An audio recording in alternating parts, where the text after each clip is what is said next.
It's now or never for these 49ers. So I'm going to give you Mm. 15 or so 49ers. And you tell me, well, we know it's now or never, but is it going to be now or is it going to be never? You know what I'm saying? I know what you said. I'm picking up what you're putting down, baby. Pick it up. You know what All I'm right, here we saying? go. We'll start with the receiver group. Okay. Is it going to be now or is it going to be never for Danny Gray? Never, Never. never. And I hate to put it that way, but it just I don't see it happening. He's been here for quite some time. Kyle is especially harder on the receiver position because that's exactly what he played before he started coaching. Uh Case in point, Brandon Ayuk himself has had a bumpy road to understand and how to get better under being coached by Kyle Shanahan, particularly in this offense. And really, as far as the offense is concerned, I feel like our team is different with rookies or trying guys out on different sides of the ball. On our side of the ball, on defense, you'll see a young Dre Greenlaw get shots. You'll see a Samuel Womack get shots. You'll see Darrell Luter Jr. get shots. Huff played early. We saw Drake Jackson get his time early, right? We saw Diamador Lenore. He got his time early. And in a way, they got time on task. Really doesn't happen a lot on the offensive side of the ball. Kyle is all about consistency. He's all about trust. And if you're young, there's only one way that you're getting on the field playing offense for Kyle Shanahan is that you absolutely have some type of skill set that could be consistent and how he can use you on a daily basis. Or there's a pandemic, you get drafted in the first round, and then you're Brandon Ayuk. Outside of that, you you're done for. You're Yeah. done for. Um, I would probably say never for Danny Gray as well. And it's nothing that you guys have seen. It's what I've seen. And that is when he's kind of walking around the room, he's got this kind of defeated look on his face, right? He's got this kind of, oh, like even though I'm talented and I'm fast and I'm athletic, I'm worlds away from contributing. You know what I mean? He's got that kind of look on his face when he walks around. So I'll say never for Danny Gray. I All right, agree. let's go to Tay Martin. Big play Tay started at Wazoo, finished at Oak State. More of a possession receiver, but he's a guy with good hands and good size and has some talent. Now or never for Tay. Now, now, he's on the team right now for 795 grand. All right. That's kind of bottom of the barrel, right? He takes up not even half of percented, not even half of a percent for the overall salary cap. But I love his skill set. And one of the reasons why I'm saying now for Tay Martin is that even though he hasn't given us a lot of on-field production as far as the season is concerned, Right. Tay Martin has gotten better. I really pay attention. This is really one of the best parts of the offseason. It's right after the draft, and you get all of the rookies in, right? And they've already kind of worked as hard as they've ever worked in their lives, right? Because they've been preparing for the draft. But what you always get to see is that rookie mini camp and those OTAs where those guys that they finally get a little bit of the spotlight, they start popping up. Your Ronnie Bells, your Tay Martins, your Danny Grays, right? Your Drake Jacksons, all of these guys that we had to put on the shelf because we had to start a season. Now we get to prove it. Now this is your Super Bowl. You get to show what you've been doing for an entire season. How did you get better? What'd you do this offseason? And I say now for Tay because I remember, particularly from your reports, Larry, about how impressive Tay Martin looked from the last year that we had him. He was bigger, more defined, more athletic, getting in and out of his breaks.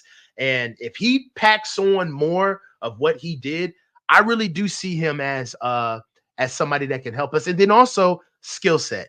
We have Jawan for 1 year. So we obviously need another big receiver in his stead if and when we move on from Jawan. So Tay Martin could be a viable spot for us as a big receiver because we don't have a lot of them.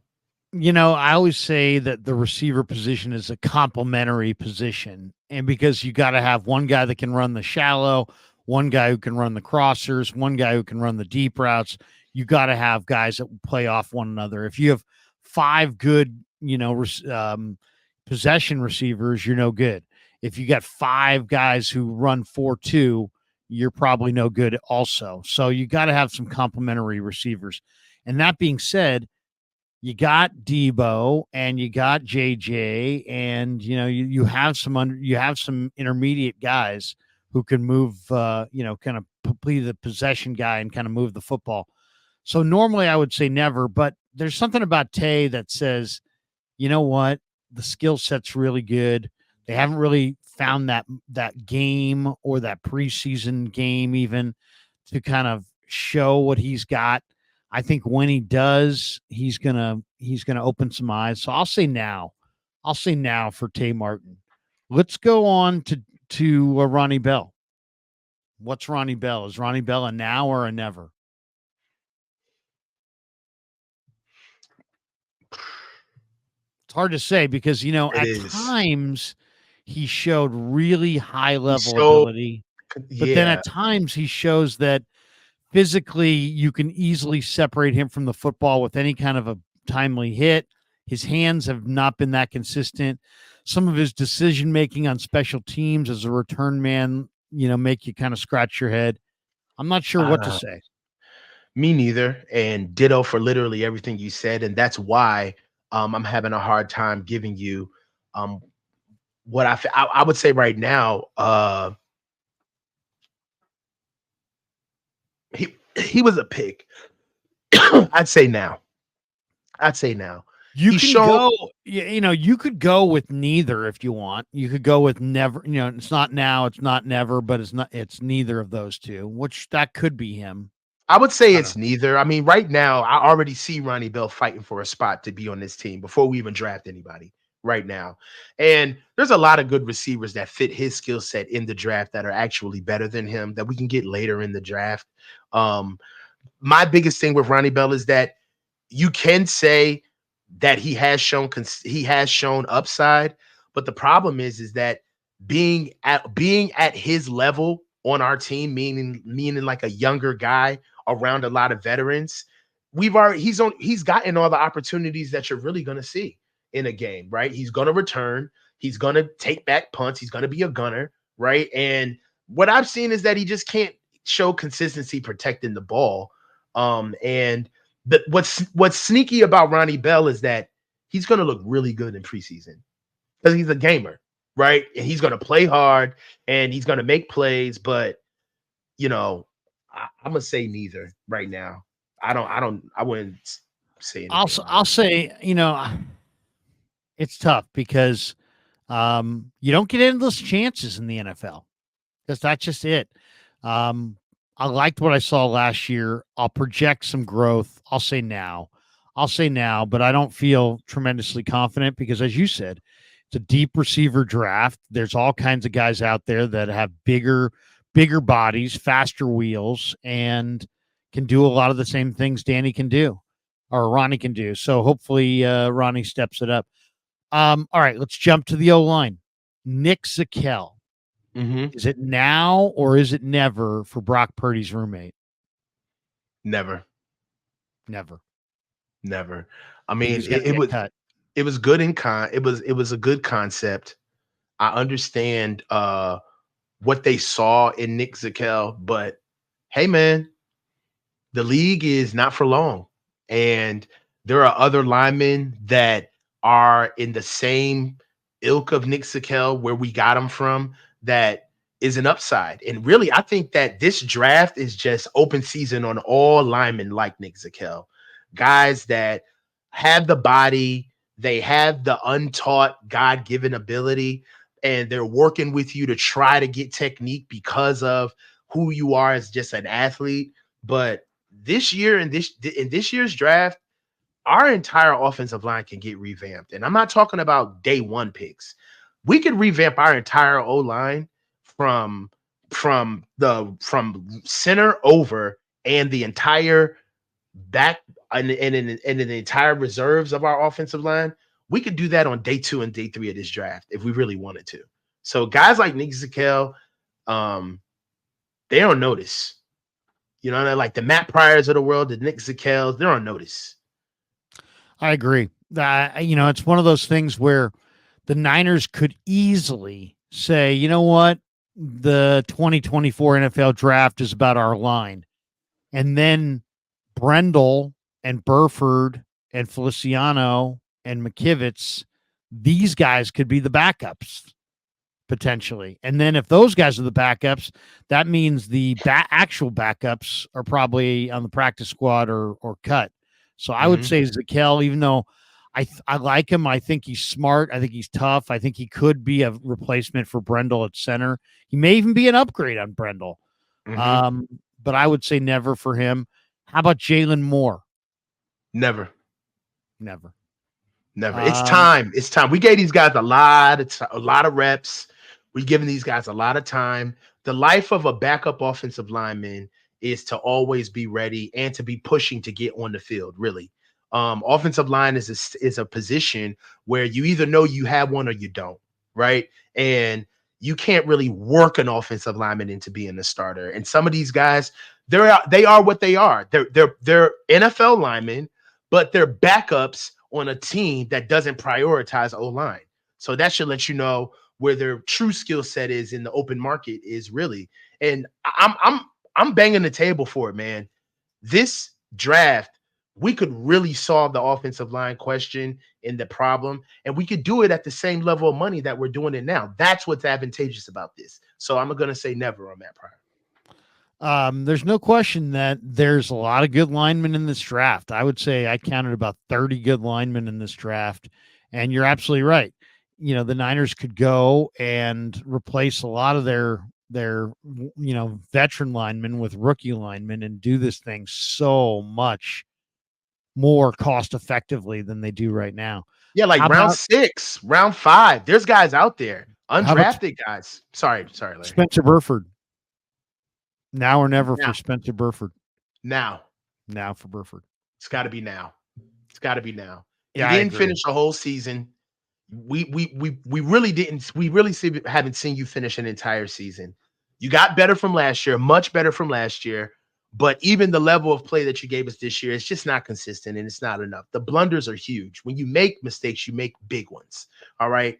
And quite frankly, John Feliciano is earning a living because of your maturation process. Right. So it's got to be now. He's a pick. They see a lot in him. And there's a lot of upside with him where they're going to have to come to a position where do you overpay a guy who for what he's really worth, he's overpaid before the salary cap, it's actually a discount for us. And we really have an imperfect vessel down there because of a fiscal reason. So it's now either he's going to show the upside to earn the type of money that we want to put at that position, or he's going to get shipped out with a guy who really wants to play. So it has to be now for Spencer. Yeah, no question. This is it right here. It's either you're going to be something or you're not going to be something, and we're going to find out this summer. All right, let's move to some other guys here. Cam Latu. Now or never for Cam Latu? Never. I hate that. And that's my guy. I'm a Bama dude, but that's never. I just don't see it. He's got the body, right? But for right now, we're not even going to talk about the injuries because that's really what saved him, quite honestly, on staying on this team. Is he got designated in IR where he actually got to actually get better and be on the mend. So he got the designation. But the facts is that we need blocking tight ends, but we need tight ends that can catch. He cannot catch, man. He's not consistent at catching the ball. We saw glimpses of him in the offseason. And we saw glimpses of him, and we saw we heard reports of him all throughout camp. I cannot tell you how many reports week after week after week, almost a year ago, where it was Cam Latu dropped this pass, but he turned it on at the end. Cam Latu took a while to get going. He had 2 or 3 drops, but he turned it on at the end. If you're not going to be a consistent pass catcher at the tight end position, then we really can't use you because number one, tight end isn't a position where you necessarily put that many targets on. And then on top of it, you're the number 2 tight end. We're already giving all of the targets to George Kittle, right? So even the little bit that you get, we gotta have it from you, right? So it's almost like, and then I hate to put it to you, but your predecessor has made it hard on you. Ross Dwelly can catch. That's one thing that he does do. He catches the ball very well. So we're not used to seeing this kind of inconsistency with catching the ball at tight end. And again, one of the reasons why I believe it's never for him is that there are good tight end options in this year's draft. And Jaheim Bell out of Florida State is my guy. He's my draft gem. I love Jaheim Bell. I think that he's a Debo clone, just bigger, stronger, runs. He's not faster, but he's bigger, he's stronger. He runs with a lot more intent, has greater hands. He has way better hands than Debo. And I think that that's a sneaky good H-back, somebody that we can get in here. And that's better than Cam Latu now. Getting out of bed, this kid is better than Cam Latu. So I'd say never. Yeah, I mean, Latu, I mean, I've been saying this for, the last year basically, which is that I think he just mentally got overwhelmed by everything that the Niners asked the tight end to do, and that his hands are not as bad as they looked last summer. He just was thinking too much, and we'll see come this year. But if I had to judge it right now or never, I'd say never. I'd go into this draft saying, yeah, we need that tight end because I don't know if I can depend on Cam. He's athletic, but he's not a burner. He's got good size, but not great size. He's got, he's got good athleticism, but not like, oh my God, you got to see this guy. So I don't see like super, super special there. And he couldn't catch anything last year. And it didn't, I don't want to say it didn't bother him, but it just seemed like he seemed very young. So I would say never. All right, Jordan Mason. Now or never for Jordan Mason, who we all think has talent. I mean, we've all seen it. So it's kind of like I think it's unfair to even say now for him because it's not even like he has anything to do with it. What is keeping Jordan Mason off the field outside of him literally just putting him in the game? What the running back coach, maybe the running back coach. I don't know what's keeping him off the field, man. I'm at a loss. I don't even think it's fair to put him in there, right? Because it's not a talent issue, right? Maybe because he's the one guy that I fear going somewhere else and lighting it up. Me too. Like he's had some issues protecting the ball, but it would be disingenuous for me to talk about it as if it's a real characteristic of his. I can't say now because now would mean that he needs to show something that he hasn't shown before in order for him to get on the field. And I just don't think he's in that criteria. I think that Jordan Mason, if you just simply put him on the field, he'll run the ball. Maybe his pass blocking may be something where he's not a complete back, right? But you're thinking the same thing I'm thinking. You ain't got a pass block when you're running the ball. Just give him the ball. You don't got to worry about that. I'll tell you why he doesn't get on the field, Larry. What I'm thinking, I know, people will clip and throw back in my face, but I'll say it anyway. The best thing that could happen to the 49ers would be like a week 2, 3-week injury for CMC. An injury that takes him out for 2-3 weeks. Nothing serious. Whatever a 2-3 week injury is. He's got a thigh contusion. He's got a elbow, whatever. Larry, he's got a this or that. Something. This show is Larry. This show is on a delay. So we know that the chat hears us literally 30 seconds after we say it. And I'm waiting for the chat to explode once they hear what you just Larry, said. you've lost it. No, but I mean, think about it this way. I'm looking at it. Yeah. I'm waiting for him. I'm like, this is on a delay. I'm just waiting for them to start going in on your ass for that tape. Well, here's the thing. We all know CMC is CMC, but if you get to the finish line and CMC is not 100%, then he's not really CMC. He's a shadow of what he was. It's like Dre Greenlaw's awesome, but they didn't get to the finish line with a healthy Dre Greenlaw, did they? And CMC's awesome, and they didn't get to the finish line with a healthy CMC, and he was slightly less than awesome. All I'm saying is, you see it in baseball sometimes. Uh-huh. Jerry Royce could not start the 1980 opener for the Dodgers at Dodger Stadium. Mhm. So they said, you know what? Who should we go to? Let's go to this. Let's go to this portly lefty from that we have in our farm system. Yeah, Fernando Valenzuela. Let's go to Fernando Valenzuela. And then they went to Fernando Valenzuela, and Fernando Valenzuela was Fernando Valenzuela. And then all of a sudden it was like, oh, now Fernando's in the rotation too. And they won the World Series that year. This is 1981. I'm just saying, I think Jordan Mason, is it now or never? You're right. You're absolutely right. It's neither, because it's like it's not up to him. He's doing his job. It's up to the Niners to put him on the field. But once they do, and once they see what this kid really is in real NFL games, then his spot will be undeniable. Then you'll have to work him in for 5 to 7 carries a week.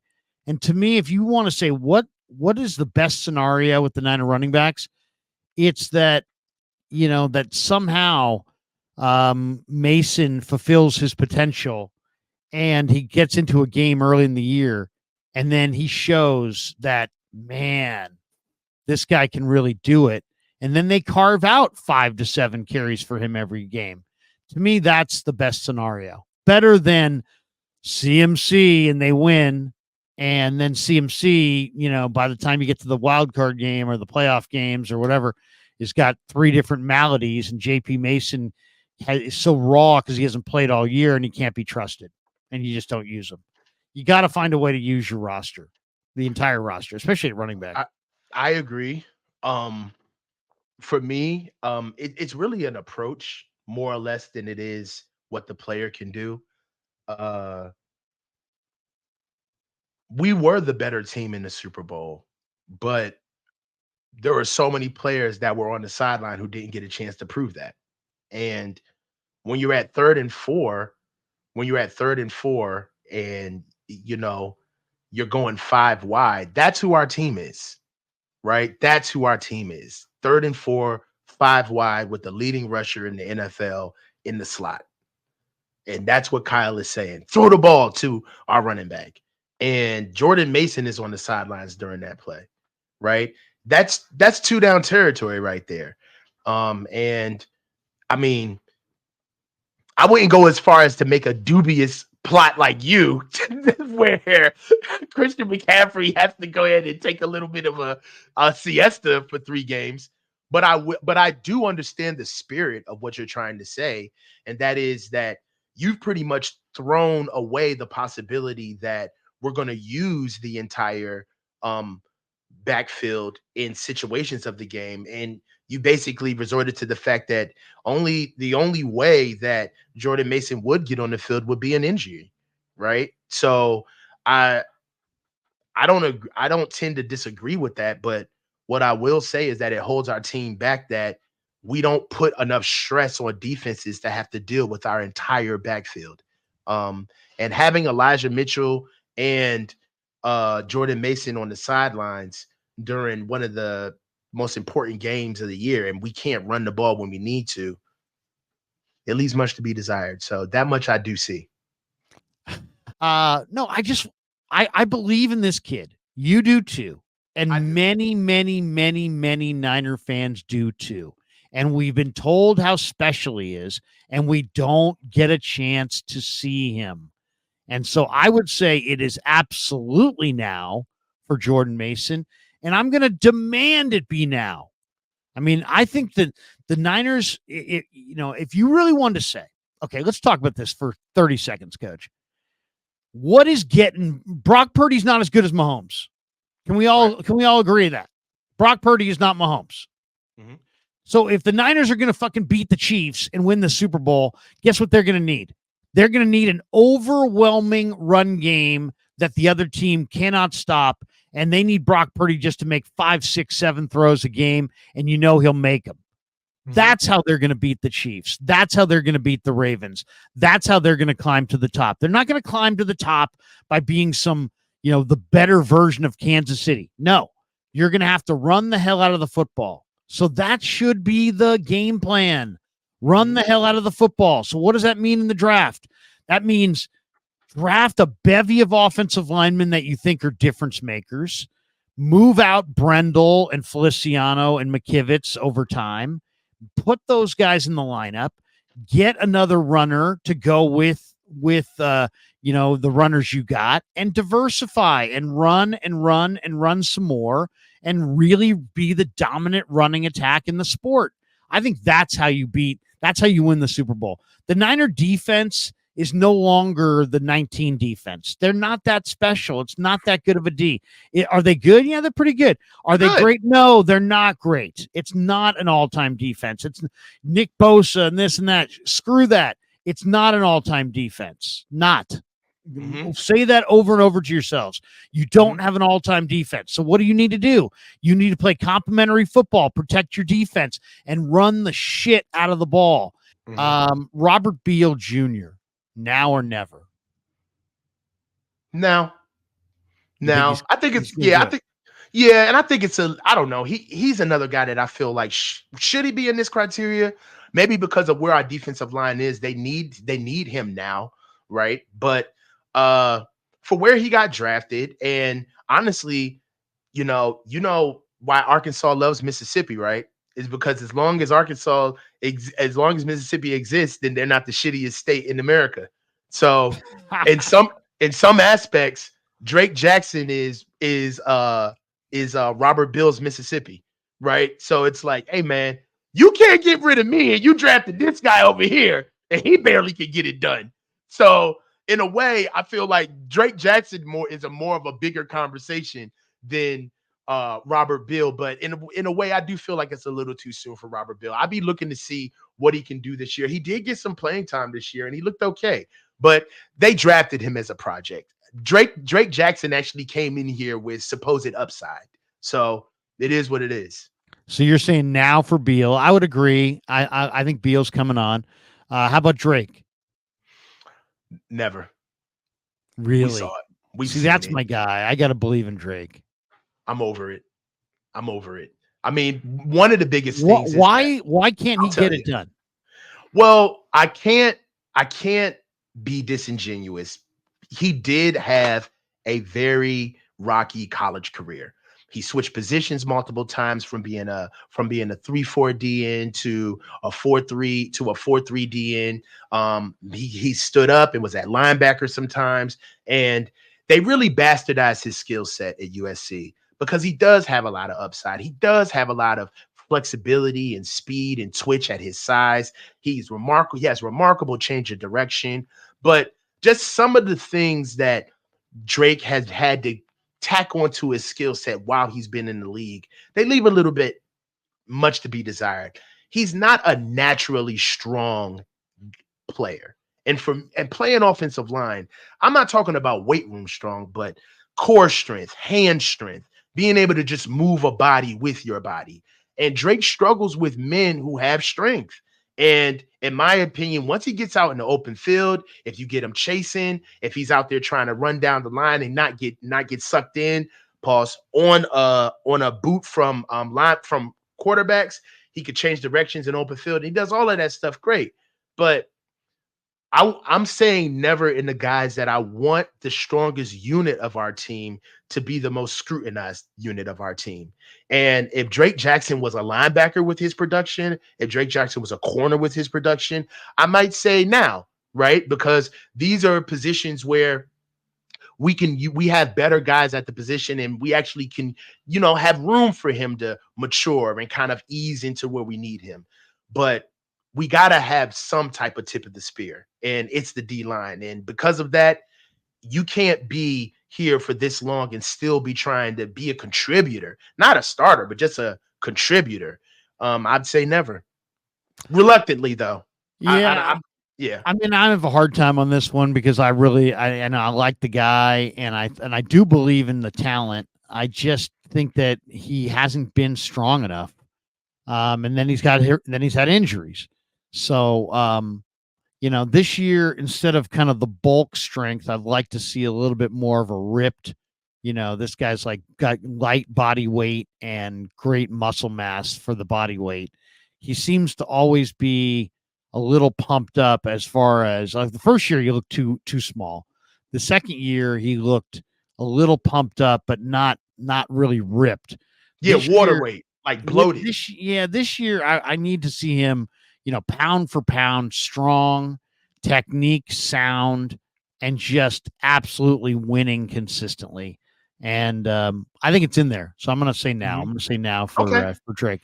And I Kalia see that. I don't disagree with that. I feel like that's a toss up. Kalia Davis, now or never.